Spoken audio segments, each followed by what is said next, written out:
Bienvenue dans la Guilde, le podcast qui booste vos compétences en Quality Engineering. Je suis Jean-François Frézy, expert en Quality Engineering et passionné par la transmission des savoirs. Chaque semaine, je te partage des astuces pour transformer ta façon de travailler en Quality Engineering. Installe-toi bien, on est parti pour un nouvel épisode rempli de conseils concrets. N'oublie pas de t'inscrire à ma newsletter pour recevoir du contenu exclusif et ne rien rater. Chaque semaine, je te livre des méthodes actionnables, des outils efficaces et des stratégies sur les meilleures pratiques du moment, avec des formats courts, pratiques et accessibles à tous. Alors abonne-toi maintenant pour ne rien rater. Bonjour et bienvenue dans ce 5e et dernier épisode de la mini-série de la Guilde sur le test embarqué, toujours avec Cédric Lefebvre. Donc Cédric, on a vu plein de choses avec toi autour de l'embarqué, sur les risques, sur les bugs, sur les environnements et encore plein d'autres sujets. Et là aujourd'hui, ce que je voudrais voir avec toi, c'est comment vous avez vécu l'arrivée de l'agilité ou pas. C'est un effet de mode, j'ai envie de dire, qui est dans tous les pans des entreprises, donc aussi dans l'industrie. Je l'ai vu chez Airbus, j'ai vu chez Thales, donc je doute qu'en automobile aussi ça arrivait, même sur des projets industriels, avec quand même des complexités, avec des exigences, quand même des normes et des contraintes. Voilà, vous pouvez pas dire on va au bout de la démarche de l'agilité et on livre chaque semaine. Ça, vous pouvez pas faire ça, même si vous pouvez prendre des concepts. Moi, ça m'intéresse de voir comment vous le mettez en place, comment c'est utilisé, ou est-ce que c'est juste un peu du marketing, comme sur d'autres projets tech que j'ai pu voir, où on utilise les termes de l'agilité, mais en fait, on fait un bon vieux cycle en V. Et aussi, je me dis, comment vous avez géré ça aussi pour dire, vous avez une contrainte, peut-être faire des cycles plus courts, des tests avec des phases encore peut-être plus réduites. Enfin, l'objectif de toute industrie, c'est de livrer le plus rapidement en production pour le meilleur produit service avant la concurrence. L'automobile, je sais que c'est des cycles longs. Mais le but, c'était avant, on mettait 5 ans pour construire une voiture. Maintenant, c'est moins de 2 ans. Sur la voiture électrique, peut-être moins 1 an maintenant. Peut-être le plus long, c'est de construire l'usine. Mais donc ça s'accélère et donc forcément, les phases de test aussi sont réduites et de conception. Si je le prends sur la partie test et pas sur tout le reste, c'est quand même les techniques de test. Tu m'as dit, il y a quand même beaucoup de transitions étapes, beaucoup de tests possibles et inimaginables. Il y a quand même, oui, compétences métiers et comprendre ce qui se passe, mais quand même des techniques de test qui essaient de faire le moins de tests possible avec le plus grand impact. Donc, je pense que toutes tes formations autour de l'ISTQB, autour de ton nouveau cycle de conversion autour du test logiciel, ont aussi apporté un œil neuf là-dessus. Donc, c'est un peu lié à l'agilité, mais aussi au testing. J'ouvre un peu plus large là-dessus. Comment tu vois ça? Comment tu gères? Voilà. C'est un mode dépendance du test et du testeur dans la vision du test embarqué. Alors du coup, par rapport à l'agilité, c'est vrai que moi je dirais que c'est un petit peu comme l'IA aujourd'hui, hein. Il y a certains qui se forcent à l'utiliser, il y en a certains qui pensent l'utiliser, alors qu'ils en sont très loin. Et puis surtout, il y a des moments où je dirais l'agilité n'est pas du tout adaptée au contexte du produit, du projet. Donc je pense qu'il y a certains domaines d'activité qui seraient assez proches, on va dire, du développement d'un site web. En fait, tout ce qu'on a comme IHM dans les véhicules, on a beaucoup d'écrans maintenant dans le véhicule, hein, des centrales panels, ce genre de choses, de l'interactivité, de l'infotainment. Ouais, Je pense plein que tout d'écrans ça, tactiles, des choses comme ça, oui. Là, on est voilà, très, très proche. Finalement, tu es plus proche d'une tablette c'est une tablette voilà, embarquée qui va faire d'autres systèmes, mais tu es proche d'un iPad finalement. exactement. Donc dans tous ces systèmes-là, je dirais pourquoi pas. Ça peut s'appliquer parce qu'il y a certains rapprochements. Par contre, tu vois, dans tout ce qui va être développement plus classique, d'un contrôle moteur, déjà, bon, les cycles sont assez longs, hein. Faut savoir que quand on fait un contrôle moteur, généralement, on fait ça sur 5 releases. Donc 5 releases qui vont prendre un cycle de développement à peu près de 24 semaines. 24 semaines entre l'écriture de l'exigence, la première semaine, et la dernière activité de test. Mais par contre, ces activités de test, voilà, sont faites vraiment, c'est vraiment très découpé. On commence par écrire les exigences sont relues, sont envoyées à l'équipementier qui va développer le logiciel, on va les recevoir, on va faire des campagnes de test, etc. Et la différence, tu vois, c'est que chaque fois qu'on va essayer de démarrer le moteur, il va démarrer. Il n'aura pas les performances finales, il n'aura peut-être pas toutes les fonctionnalités, Mais c'est pas comme dans l'itératif et l'incrémental où je mets les fonctionnalités les unes après les autres. Là, grosso modo, dès le début, mon produit pourrait être opérationnel, pas avec les bonnes performances de dépollution, de consommation, mais le moteur démarre. Et d'ailleurs, on démarre rarement de zéro. On fait toujours ce qu'on appelle généralement un portage d'un projet précédent qu'on Ouais. va améliorer. Bon, la seule rupture que j'ai vue, c'est quand on est passé des 4 cylindres aux 3 cylindres. Mais sinon, quand tu repars d'un projet essence ou d'un projet diesel, voire même d'un projet électrique, tu repars d'un existant, tu redémarres rarement d'une feuille blanche. Rien invente pas le moteur à explosion. Ouais. Voilà. La seule chose que tu vas faire, c'est-à-dire la première version que tu vas avoir, c'est de se dire qu'est-ce qui marchait très bien avant, que je souhaite revoir fonctionner aujourd'hui au niveau minimum. Et puis après, tu vas dans les versions suivantes, on va venir ajouter les fonctionnalités, soit qui étaient déjà présentes dans la version initiale, mais avec un niveau de spécification plus élevé, donc avec quelques évolutions. Et la particularité, c'est par exemple du contrôle moteur, c'est qu'il y a énormément de choses à gérer. On parle de la lubrification, de la thermique sous capot, de la gestion du couple. Bon, bref, moi j'ai vu jusqu'à quasiment 900 spécifications à tester sur un contrôle moteur. Et donc la particularité, c'est que de toute façon, tu ne peux jamais tout retester à chaque fois. Ah non. Donc chaque exigence est testée au moins une fois. Et après, on fait du test généralement en delta, parce qu'on a déjà n'a pas le temps de pouvoir tout faire. D'où l'importance aussi d'avoir des bons tests de non-régression qu'on va pouvoir faire régulièrement pour s'assurer que ce qui marchait bien au début marche bien par la suite. Donc en fait, tu vois, moi, dans le contrôle moteur, je dirais c'est ni un cycle en V ni l'agilité, mais c'est un petit peu un hybride entre les deux, où on sait que chaque release va suivre un cycle en V, mais d'une release à une autre, tu vas ajouter des nouvelles fonctionnalités, tu vas corriger des bugs, donc tu es plutôt dans le style, tu vois, incrémental ou Mmh. itératif.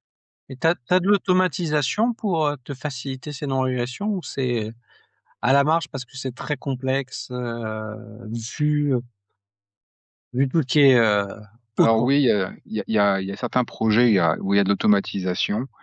C'est-à-dire que par exemple, la personne va recevoir les exigences, va les analyser, va écrire ses cas de test, et va faire son code dans la foulée, et va le lancer. Et généralement, c'est plutôt pour gagner du temps, parce que comme on l'a vu dans les séances précédentes, le matériel est partagé. Donc le Ça matériel, il faut l'utiliser au mieux vite. possible, vite.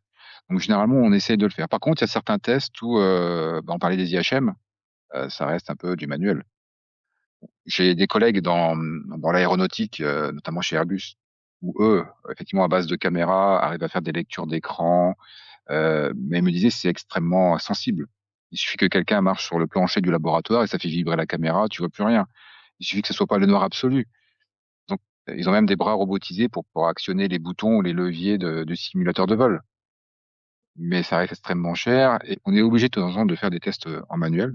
On essaye d'automatiser, c'est principalement, je dirais, pour tenir les délais, pour des questions de coût, mais de plus en plus aussi à cause des systèmes qui sont de plus en plus complexes, pour lesquels on va avoir une couverture maximale et éviter de rentrer dans des situations qu'on n'a jamais vues. Donc oui, on essaye d'automatiser au maximum. Par contre, plus tu vas remonter dans le cycle en V, plus tu vas retrouver proche du produit fini.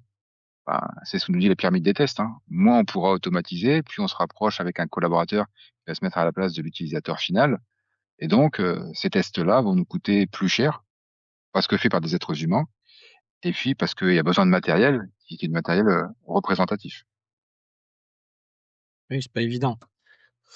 Mais c'est super intéressant. Et du coup, tu utilises les techniques de test que tu as pu voir aussi dans tes différentes formations pour, comme tu l'as dit, bah oui, on fait du delta, mais il faut faire des choix par rapport au risque. Oui, alors en fait, ce qu'on essaye de voir justement, c'est ce qui est bien, c'est de regarder par rapport aux différentes techniques et par rapport aux priorisations qu'on pourrait faire. Alors déjà, les priorisations, il faut les faire par rapport au niveau des asiles. Alors la difficulté, c'est qu'un collaborateur, généralement, sont spécialisés par type de fonction. Certains vont être spécialisés, par exemple, sur tout ce qui est éclairage, ouvrant des portes, vitres, etc. Mais ce qui se passe, c'est que les exigences d'une même spécification vont hériter du même niveau d'asile. Donc on peut pas dire quand je teste une spécification qui comporte 100 exigences, 50 vont être cotées à un asile très faible, donc zéro risque, et 50 un asile très fort. Généralement, c'est la fonctionnalité qui hérite de l'asile, et tous les contributeurs à cette fonctionnalité vont également hériter de la même chose. Par exemple, tu vois, le capteur, la caméra ou l'actionneur vont en hériter. Donc ça veut dire que bah oui, les techniques de test sont extrêmement importantes déjà pour pouvoir justifier de la couverture.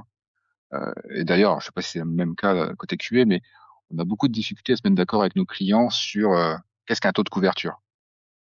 Ah, Alors, de temps en temps, on nous dit Bah oui, c'est un test par exigence. Oui, mais si j'ai une combinatoire qui permet de faire 256 tests, est-ce que je les fais tous? Est-ce que je me limite? Comment je priorise? Donc moi, je suis assez fan de la technique du MCDC, sincèrement, pour minimiser le nombre de cas tests avec le maximum de couverture. Et d'ailleurs, cette technique est fortement recommandée par le norme ISO 26262. Donc, elle l'impose pas, mais elle le recommande fortement. Je pense que c'est la plus haute des dénominations pour tout ce qui est ASILD, donc ceux avec avec un risque de mort. Donc oui, on essaye de former là-dessus. On essaye surtout de former pour éviter les trous dans la raquette. C'est ça quand même Ouais. le plus important. Faire en sorte qu'il n'y ait pas de tests trop redondants. Mais il y a encore, je pense, du travail à faire, puisqu'il faut s'assurer que, par exemple, quand tu testes un régulateur de vitesse, bon, tu es en train de rouler avec la voiture. Donc il y a plein d'autres systèmes qui sont actifs et que potentiellement tu pourrais tester de manière indirecte. Et ça, potentiellement, on n'a pas encore le réflexe de le faire, puisqu'on est focalisé chacun sur notre propre fonction. Oui. Et la particularité que je vois avec mes collègues de l'aérien, c'est que bah, nous, dans l'auto, quand on a besoin de faire un test, on prend la voiture, on va faire un essai, on fait notre enregistrement, on revient, on dépouille. Bah, là, quand tu es dans l'aéronautique, tu te dis pas, je prends l'avion, je vais faire un tour et je reviens dans 2 heures parce que j'ai fait mon Non, mais il y a essai. des simulateurs, enfin, il y a des simulateurs où Les simulateurs. mais Bon. c'est pas le. Et du coup, ce que m'expliquaient mes collègues sur Toulouse, c'est que voilà, t'as des pilotes essayeurs qui ont des plans de vol à respecter, qui font 4 heures d'enregistrement et qui ensuite mettent à disposition de tout le monde les 4 heures d'enregistrement. Et chacun vient piocher dans l'enregistrement les 10 ou 15 secondes, la minute qui le concerne pour vérifier que son système est bien opérationnel, fonctionnel et que si jamais il y a des problèmes, bah, il puisse les identifier. Donc tu vois, même dans l'embarqué, en fonction du véhicule, je dirais, il y a certaines spécificités qu'on ne retrouverait pas ailleurs. Ensuite, pour reparler un petit peu de l'agilité, oui, on la voit quand même un petit peu. Mais je dirais, il y a déjà aussi les buts de langage, agilité égale Scrum. Je fais un daily meeting, je fais de l'agilité. Ouais, Voilà. Donc c'est c'est plus, le marketing, comme je te disais là. Ouais. voilà. Et donc c'est plutôt effectivement utiliser l'agilité pour l'aspect réunion, animation, Ouais. oui, daily meeting pour savoir, rétrospective au mieux ou présentation des releases. Donc oui, c'est géré comme ça. Après aussi, hein, si on se base sur du Scrum, on peut pas avoir des équipes non plus de 40 testeurs qui fassent partie de l'équipe de Scrum parce qu'on explose le nombre de participants. Donc il y a aussi comment dire, ce biais-là qui peut aussi limiter l'interaction. Oui, c'est vrai qu'on l'a pas forcément précisé, mais c'est souvent des effectifs d'équipe de test conséquents dans Et multi-sites, le VNV multi-pays. globalement qu'on a vérification et validation. C'est vrai qu'il y a beaucoup c'est des équipes conséquentes. Moi, par exemple, quand je pilotais l'activité pour Stellantis, moi j'avais 7 ou 8 collaborateurs en France. Donc, ils pouvaient faire du test à la fois sur les bancs de test HIL et sur les véhicules. Et on avait également une équipe en Roumanie de 16 collaborateurs, donc qui eux pilotaient les moyens d'essai présents en France à distance.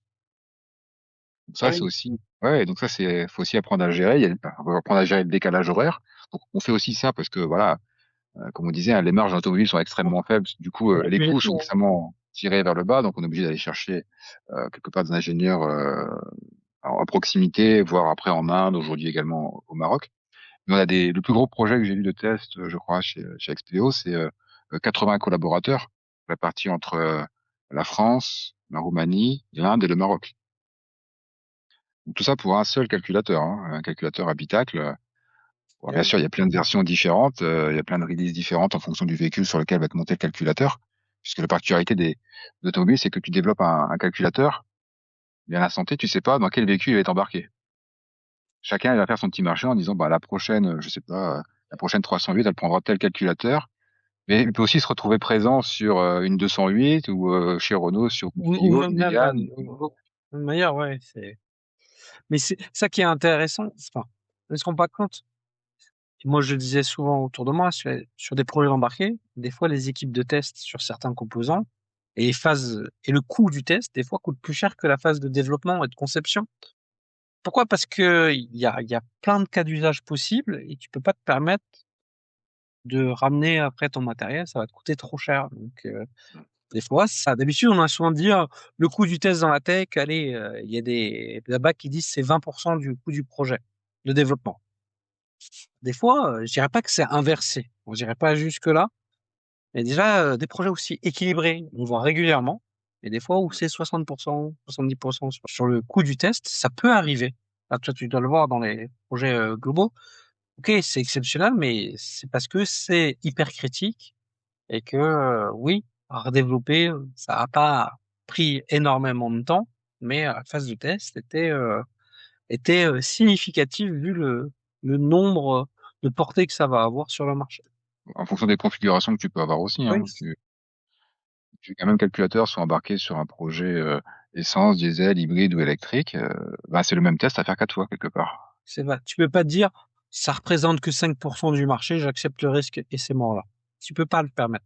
C'est pas comme sur des mobiles où tu dis, je teste pas ce version de device, c'est pas grave si ça fonctionne pas, c'est pas mon cœur de cible. Non, Mm. les gens vont quand même acheter, rouler et potentiellement se mettre en danger parce que les configurations n'ont pas été testées. Ça, c'est pas possible dans l'automobile. Tu peux pas prendre Oui. cette décision qui est pas arbitraire. Tu peux pas gérer ce risque-là en disant ça fait pas partie. Le Bon, ce risque, qui peut arriver, il n'est pas acceptable. c'est qu'effectivement, c'est que la phase de test soit dépriorisée par rapport à une autre, parce que souvent, tu as des, on va dire, Oui, normalement, tu as des synchronisations entre différents projets et ton équipe, elle est limitée en nombre de personnes, donc on est obligé avec le client de prioriser un projet par rapport à un autre, souvent par rapport aux dates de commercialisation d'ailleurs des véhicules, hein, qui ne peuvent pas être décalées. Mais en tout cas, tout est toujours testé normalement correctement en temps et en heure. C'est ça qu'il faut. Ça nous oblige parfois à faire du travail en 2/8 par exemple. C'est assez rare, oui. mais quand il y a vraiment certaines contraintes, bah, on s'adapte et puis Vous réduisez pas le périmètre, c'est vous adaptez la oui, charge. oui, c'est exactement ça. Ah, c'est super intéressant. Bon, en tout cas, moi, j'ai trouvé tous nos échanges passionnants sur ces 5 épisodes. Je pense qu'on pourra en refaire 5 autres, globalement. Peut-être une prochaine fois. Avec plaisir. Donc déjà, merci Cédric pour la qualité de cet échange. J'espère qu'à vous, ça vous a plu. On a un peu sorti de ce qu'on voit d'habitude, mais c'est bien. Je pense qu'il faudrait que je le fasse plus souvent. Inviter des gens qui viennent de l'embarquer dans d'autres contextes, peut-être dans l'aérospatial ou autres, qui font des fusées, qui travaillent quand même. N'hésitez pas, ça peut être intéressant d'échanger et de venir aussi parler de tests dans d'autres contextes qui sont beaucoup plus industriels et qui sortent un peu de ce qu'on voit dans le web ou dans le mobile.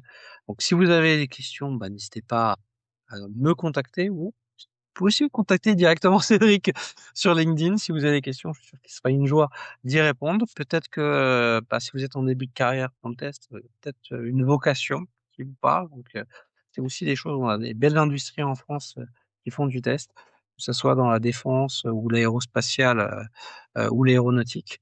Et le ferroviaire, avec la SNCF, on a aussi voilà, il y a beaucoup de tests embarqués à faire en France. Donc, voilà. N'hésitez pas à contacter Cédric. Une fois de plus, merci Cédric. Et je vous dis bah, à très très vite sur la guilde pour parler d'autres sujets autour de la qualité logicielle. Merci d'avoir écouté cet épisode. C'est grâce à toi que la guilde continue de grandir. Si tu as aimé, n'hésite pas à partager autour de toi et à laisser un avis 5 étoiles sur ta plateforme préférée. Je te donne rendez-vous au prochain épisode avec encore plus de conseils pour booster tes compétences.